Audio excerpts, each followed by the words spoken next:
Oui, nous allons assister à une révolution du métier d'assurance des modèles économiques qui les fondent. De tout temps, nous savons que l'assurance et l'information sont deux éléments d'un même corps. Des années 70, les économistes ont bien mis en exergue des notions extrêmement importantes pour le fonctionnement du marché de l'assurance, qui sont à la fois des problématiques d'antisélection et de risque moral, c'est-à-dire que en l'absence d'information, les assurés ont plutôt tendance, les assurés les plus risqués ont tendance à s'assurer plus, et les assurés les moins risqués ont tendance à s'assurer trop peu, ou moins en tout cas, tandis que le problème de risque moral, c'est lorsque l'assureur a des difficultés à observer les efforts de prévention de l'assuré. En conséquence, les assurés vont avoir tendance à faire trop peu de prévention si l'assureur n'est pas capable de moduler les primes pour inciter les assurés à bien gérer cette prévention.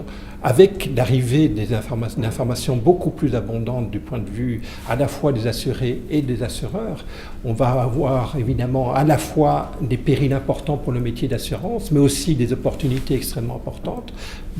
Pour les périls, évidemment, on a un problème de mutualisation des risques. Si chaque assuré a un risque différent qui est modulable en fonction de variables que l'assureur peut observer, l'assureur va sans doute aller moduler les primes en conséquence. Et en conséquence, ça va générer des problèmes d'inégalité entre les individus en termes de leur chance, leur capacité à trouver des couvertures d'assurance à des niveaux qui sont socialement désirables. Et en même temps, on a énormément d'opportunités, parce qu'il faut quand même se rappeler que dans notre monde moderne, comme dans les derniers millénaires d'ailleurs, très peu de risques sont finalement assurés. La plupart des risques restent sur le dos des individus. C'est très négatif en termes de bien-être.